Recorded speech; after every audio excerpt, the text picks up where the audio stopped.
it's very hard to see the forest from the trees, right? So I don't know necessarily what's working for me, but I do put metrics in place for everything that I can.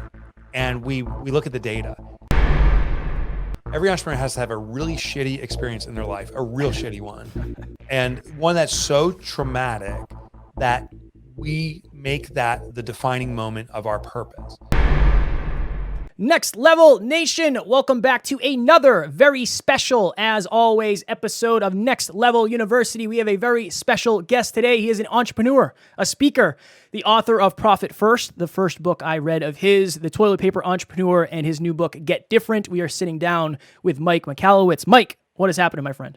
I'm doing well. Thanks for having me, gentle lads. Of course. Gentle lads. Of course. I have to bring the energy because I have seen your speeches and I have seen your interviews and you're running all over the place. So I have to bring the energy to match. So Mike, first thing, we like to get right into it because we're on a short time crunch, right? Getting into entrepreneurship, getting into business, I definitely had unrealistic expectations. I didn't know what the hell I was doing. So what are the more unrealistic expectations that you find for early entrepreneurs, and how, if you've never had a business, do you go about setting realistic expectations for yourself and your business? Yeah. Well, you sound awfully human, right? So yes, been there too. Same thing. I'm like, oh, I remember starting my first business. I started when I was 23. I had my wife and I had our first son already. Like I had an early start in life, and I'm like, I'm going to put you in diamonds, baby. We're going to have millions of dollars. And within months, I'm like, I don't know if I can buy peanut butter and jelly. Like it was terrifying. So I think the big mistake we do is we make these projections and often say that they're pessimistic. We chart it out and say, well, if I did this and did this within 5 years, it's $1 billion company. This is the next Amazon. The reality is the Amazons of the world, the Googles, whatever, those are the lottery winners of the entrepreneurial experience. The true definition of entrepreneurial success is many entrepreneurs you never heard of. They will never be on the cover of Inc. magazine or Fortune, but my gosh, they are taking home a fortune.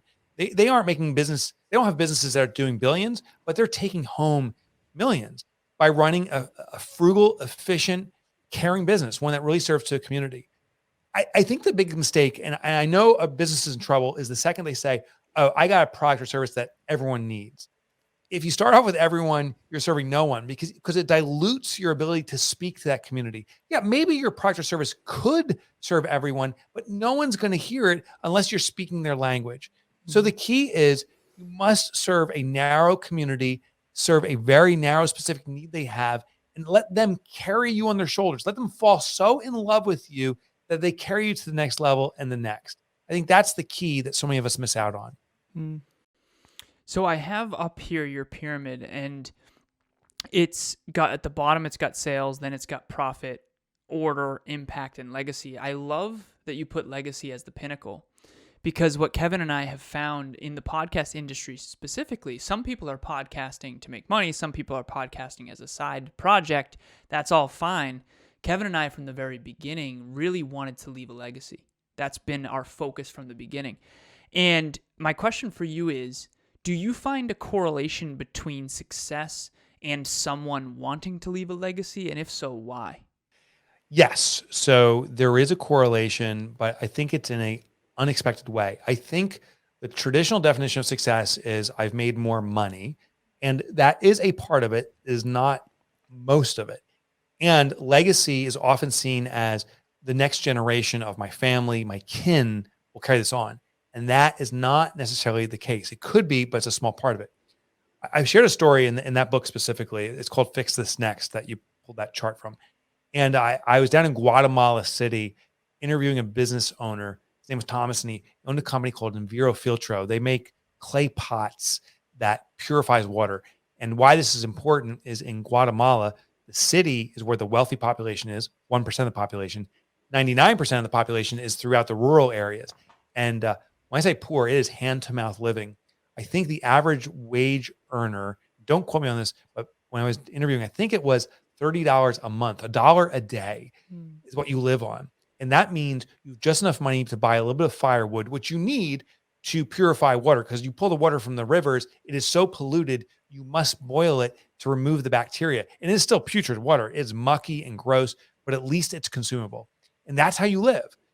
It's the epitome of hand to mouth. Well, this entrepreneur said, I'm going to build a business that satisfies this pyramid, not his words, but what happened. He said, I'm going to make pots that I'm going to sell. I'm not going to do it not for profit. I'm going to do it for profit. And the reason I'm doing it for profit is that's the only way to be sustainable. I'm not going to live on handouts. I'm going to have a business that can support itself. I'll make sales. It is going to be profitable, meaning there's going to be money left over for runway. So I can live a life of comfort that I define for myself, and the business can be comfortable continuing forward. Order is about efficiency. I'm going to make sure that the business can run without the necessity for me working more. Impact is I'm going to be serving my community, which is purifying water. But I was interviewing him, and I remember him asking him this question that defined legacy for me. I said, Thomas, how does it feel to be a business owner of a company that has such great impact? And he looked at me and he goes, I discovered I've never been a business owner. And I'm like, what do you mean? He's like, I found I've always been a business steward. And that was the key word. He said, my job wasn't to own and control. My job was to bring something to life that serves our world. It's not about me. And it never has been, I realized. My job was just to be a seed for this. But this business needs to live without me. I've been a steward to it. It's not about me. I said, why is that? He goes, you have to understand, our product purifies water for people.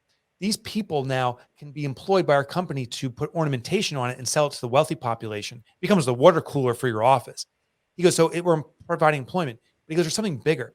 These people, once they have one of these containers, they cost about $30 a month's wage. He goes, you no longer need to buy firewood. So now every month you're saving $30, which for that population is real money. Now you can maybe start your own business. Maybe you can improve your habitation where you live. And he goes, but then the biggest thing happened. There is studies going on in the environment about air quality and so forth, of course, and there's satellites and stuff. There was a study going on about 5 years ago when I was doing this research. They identified that in Guatemala, of all places, the air quality was improving faster than any other country. Guatemala. So they send out a task force to see what's going on. And the street team discovers people aren't burning wood anymore. They're using these pots. These pots are improving the world's air. So he said, once I discovered this, he's like, holy cow, this is beyond me. This must live on. I have a responsibility to gift this business to our world. And listen, he's structured to be profitable. He wants to live and is living a very comfortable life as he defines it for himself and for his family. And that's extraordinary because he's giving to the world an extraordinary level too. He deserves that. And he realized the world deserves his business. And that's legacy. It has to live on no matter how, it has to. Mm. And I would argue that's an attribute that you would really, really benefit you as a business owner, as an entrepreneur. Mike, if you could only pick one other attribute and you met somebody and you said, look, I think every entrepreneur, every business owner needs to have this. They need to learn this. I go with self-awareness. What would you say? I would say every entrepreneur has to have a really shitty experience in their life, a real shitty one. And one that's so traumatic that we make that the defining moment of our purpose. Listen, the beautiful thing is, and the horrible thing is, everyone has had the shitty moment. For me, it presented itself financially. When I had lots of money, I was making it rain money. Honestly, I was a dick. I was like, oh, I got all this money. I'm so smart. I then lost it all because of my own idiocy, and I deserved it. And it was the greatest thing for me because it was such a traumatic event, losing a home, compromising my family, the devastation I experienced and the stress. I said, I'll never allow that to happen again. And that became a life mission. I'm not going to let it happen to me. I'm not going to let it happen to you guys. I'm not going to let it happen to anybody. I got to fix entrepreneurial poverty. That's how I define it. If we look back at our lives and you look at those shitty moments, and listen, I've talked to men and women that have gone through physical abuse, sexual abuse, horrible experiences, financial devastation, loss of loved ones, death. My God, it is horrible, but it also can be a source for the recovery, the phoenix, where now your business is out to fix that in some capacity, maybe not directly, but in some capacity. I'm fixing my financial trauma through the authorship. We can fix any of our past experiences or help resolve them for others, at least, maybe ourselves too, by doing a business around that concept. So I think that shitty thing is your best fuel.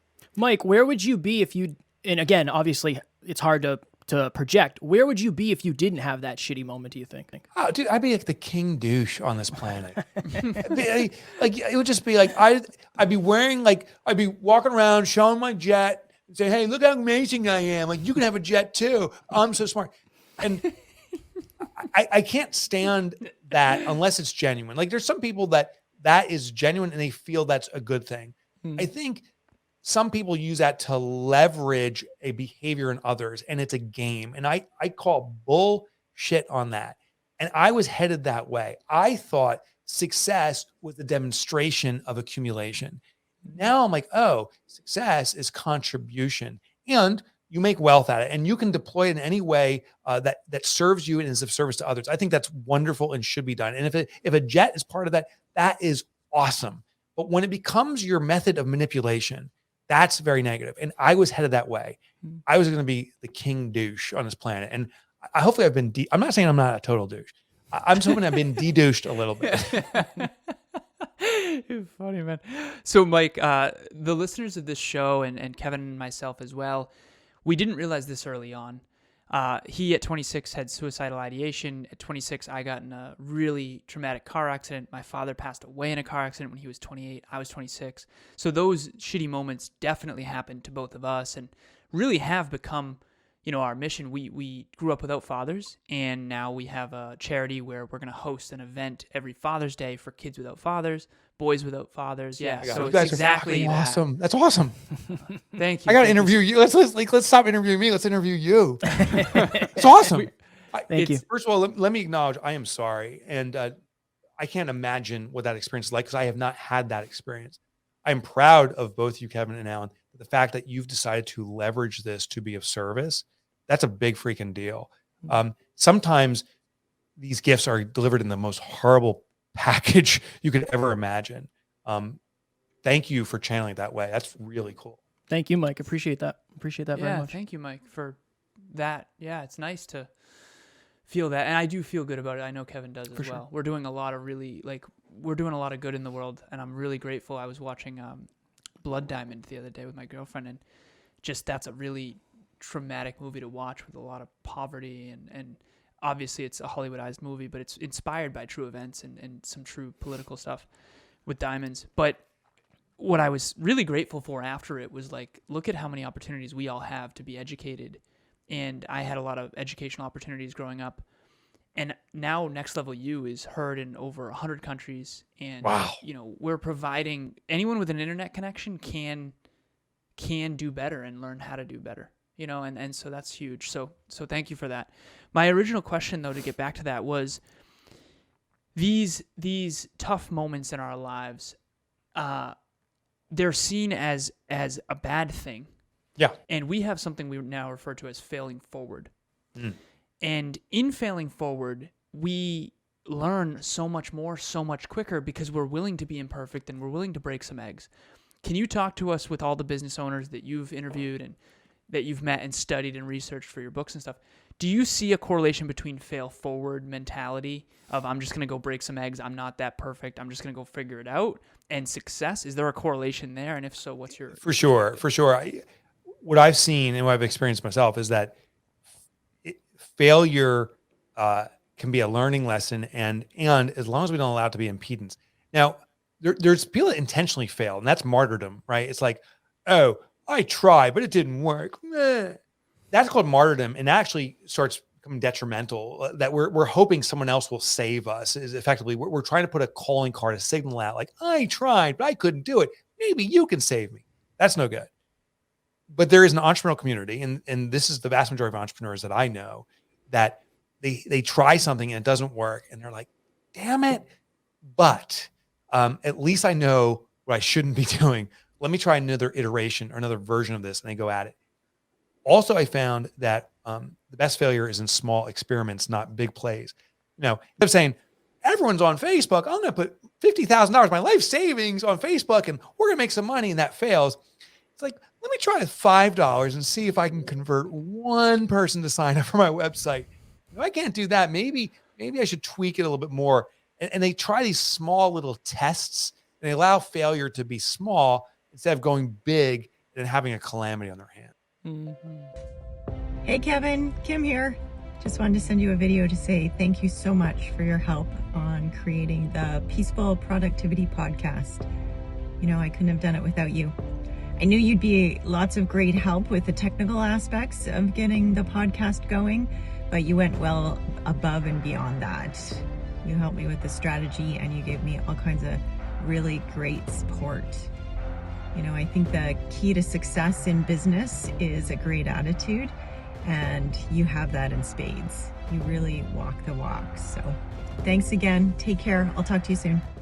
Mike, I did a lot of research into your content before this, and you were talking about the difference between, Alan and I are so for this, building relationships versus networking. The point of this podcast is not to network with Mike and say like, we got to get Mike on our radar and he's going to know about us, and then we'll... Yeah. But a lot of people are please that. accept my friend request. Can you talk about the difference between the short term, like the people who just party hop from networking to networking totally. and the relationship building that you're actually doing and practicing? Yeah, it's funny. I'm a little bit older than you guys. I know, shocking. But it's interesting how these kind of approaches exist throughout time. So it used to be you go to the Chamber of Commerce and you have a wad of business cards in your hand. And there was that one guy that would walk in and you thought he had like 2 guns in his pocket, but they were actually his business cards. And he would come and he'd just be like, hey, we got to do business. And he just pump cards in everyone's hands. And he's like, I'm networking like crazy. I'm building relationships. But in fact, when he gets back, no one's calling his phone because it's offensive. When you treat a relationship like a transaction, it causes retaliation. I don't want to be involved. And that's what we see in the modern formats, like become my friend. I'm going to spam you on LinkedIn. We're trying to trigger a transaction that causes retaliation and resistance. But transformation causes relationships. When someone is in front of you of service, when someone goes out of their way to serve you without any expectation for return, without any genuine expectation for return, and just are looking to facilitate the relationship, when there's a give and take that naturally starts forming, now trusted bonds come out of that. And from that transformational relationship where there's a bond, massive things come out of it. So avoid transactional relationships, build transformational relationships. And here's the thing. It takes time and effort. And that's why almost no one does it. Everyone's like, that's faster to go on LinkedIn and just send out 1 billion emails saying, buy shit from me.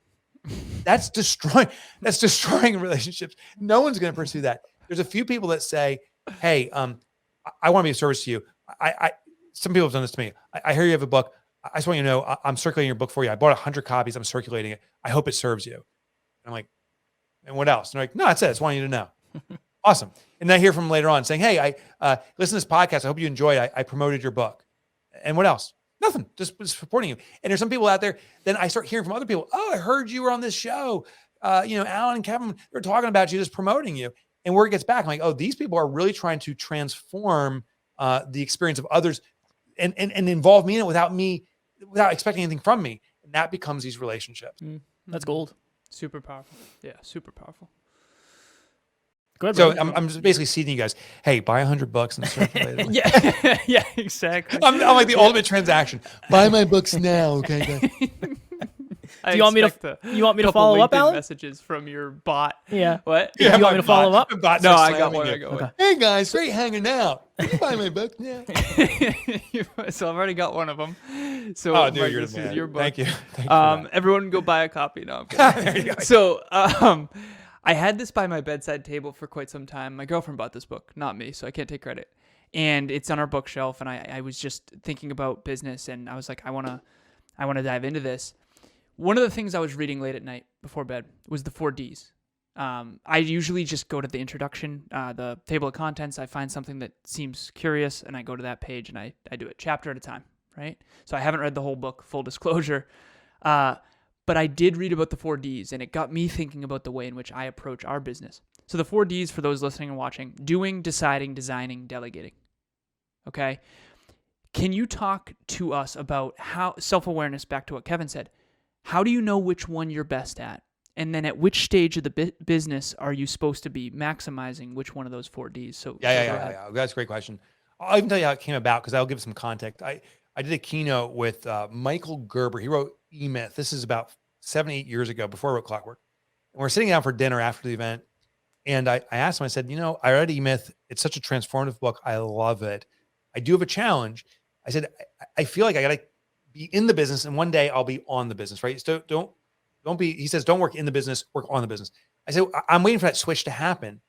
And that's when the realization clicked, is that we're waiting for this switch. It's really a throttle.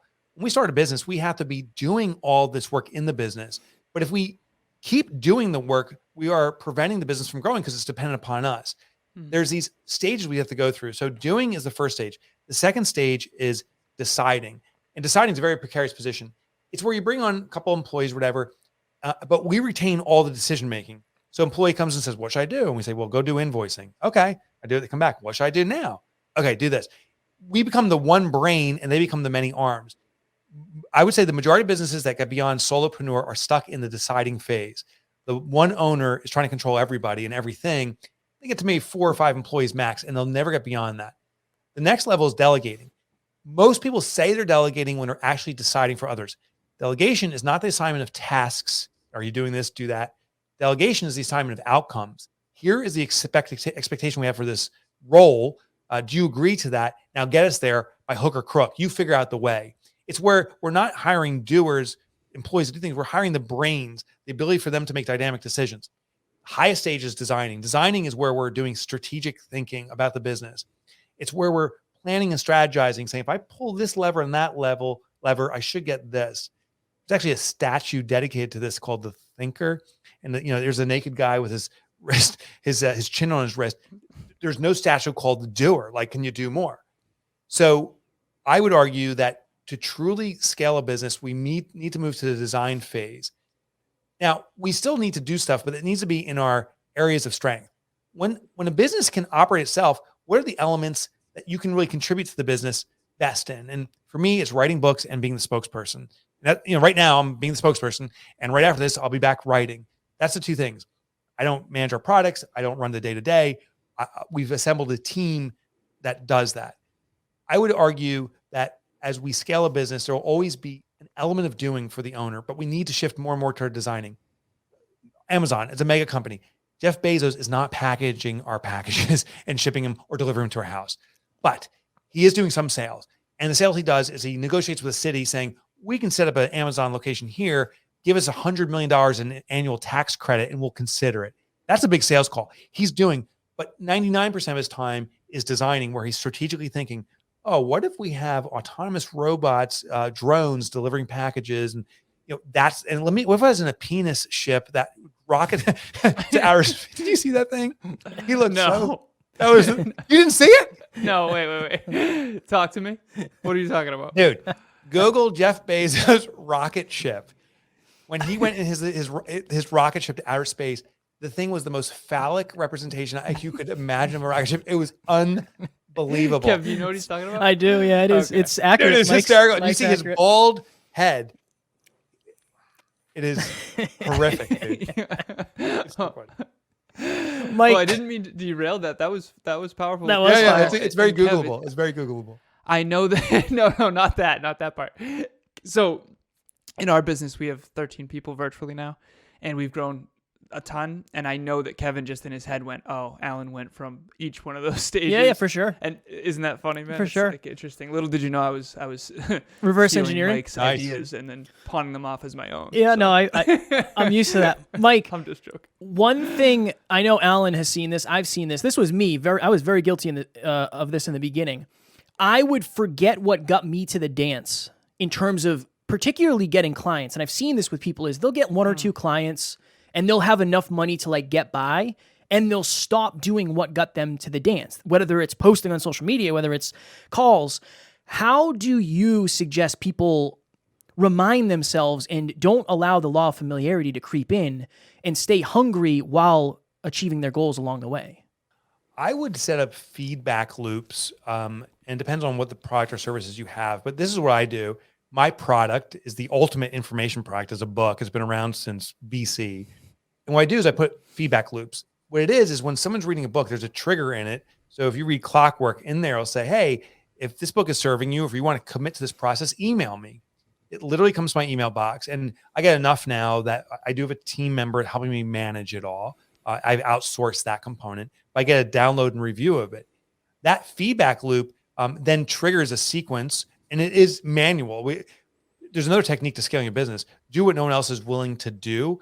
So whatever's not scalable is often the best way to scale. So we don't have a auto responder. This is actual handwritten texts or emails are going back and forth. So it's highly engaging. And then we tell people what brought you on board. And like, the fact that Mike did that podcast with Kevin and Alan is why I'm here. And I'm like, oh, that's what's working. So I'm asking my own community what kept me engaged, what got me to the dance. And I keep going back to that. That's the one technique I use. What do you suggest? I think a lot of people are not connecting those dots. I think a lot of people, and this is my question for you, Mike, I'm an electrical and computer engineer. So like engineering thinking and strategic thinking and systems thinking and design, I mean, that's just what I live and breathe every day, always have. And I realize now in hindsight, I now coach 20 people from all different industries all over the world. And most of it's business coaching, some personal, but mostly business. What I'm realizing is that not everyone's connecting those dots of what made them successful. Some people actually did get quote unquote lucky, for lack of better phrasing, but they don't know what made them successful. So now some of them are very successful. YouTube blew up, or podcast crushing it, or Instagram suddenly winning, but they don't necessarily know how they did it, so they don't know how to scale it and replicate it and double down on it. We had a big bump in listens 2 days ago. Kevin's like, hey man, 1925 in one day, like why? What did we do? Let's double down on that. What would you say? Well, you invited Mike Michalowicz to your show and never found that. Obviously, yeah. And we sold 100 of his books. My mom, my dad, my sister all signed up. Yeah, you know what I would do is it's very hard to see the forest from the trees, right? So I don't know necessarily what's working for me, but I do put metrics in place for everything that I can. And we look at the data. The biggest risk I think entrepreneurs run is trusting our gut. Our gut is really good at self-preservation. If we were like hanging out and we're like, hey, let's go to the bar after this and just hang out for a little bit. And we walk down like a dark alley and we're like, something's wrong here. We better turn around. We're about to get killed or something. That's senses triggering, and we're wired into ourselves, and there's an emotional response, that gut feel something's wrong. In our business, we're not wired to our business, but we get that gut feel like, I need to hire a rainmaker, a good salesperson. Yeah, that's it. But it's really the data that's the senses. And if we're not looking at the data, our gut can misguide us. I see so many businesses kind of shooting from the hip, and they get to that first $500,000 or $1 million, and they stay stuck there because they're shooting from the hip. We got to look at the data, and we got to integrate metrics. So anywhere you can insert data points, keys in marketing, next time you call a radio station or listen to a radio station, like call, 1-800 abductor to get that new belt and tell them Joe sent you. That Joe is a key. When you call and you buy that product, you say, Joe sent me, they're like, okay, that's the radio station sending it. They're measuring it. We need to put measurements throughout our business to see what's working. Mike, we got to let you go because we're coming up on it. Please tell the people all about yourself, where they can find you and where they can get your new book. I'm Mike. I'm a Nice to meet recovered you, Mike. douche, apparently. And if you want to learn more about me, why would you? Is that go to my website, MikeMichalowicz.com. But here's the deal. No one can spell Michalowicz. But everyone can spell Mike Motorbike, my nickname from high school. So go to MikeMotorbike.com. And you'll see all my books are up there. I love entrepreneurship. I hope I can bring ideas to you that simplify your journey. And all that's at MikeMotorbike.com. We'll have everything, including Instagram, all the books, all that happy jazz in the show notes in case you don't want to spell out any of it. We'll make it easy for everybody. Mike, thank you so very much. This was incredible. It went by so fast. I appreciate your time, and I know Alan does as well. Very last Kevin, thing I'll Alan, say. thank you guys. Oh, thank you. Last thing I want to say real quick is Kev told me he saw your website of like I hang out with celebrities, and it's like you up in the corner of the with Anthony Robbins. Yeah, it's my favorite. Kev told me he's a funny dude. My favorite. Kevin knows funny people. You definitely did not underdeliver on that. So That's awesome. hilarious. Thank you, Thanks, brothers. had a I lot of fun. appreciate it. Much Thank love, Mike. Thank you. Thank Maybe you. you. Be well, guys. You Talk too. soon.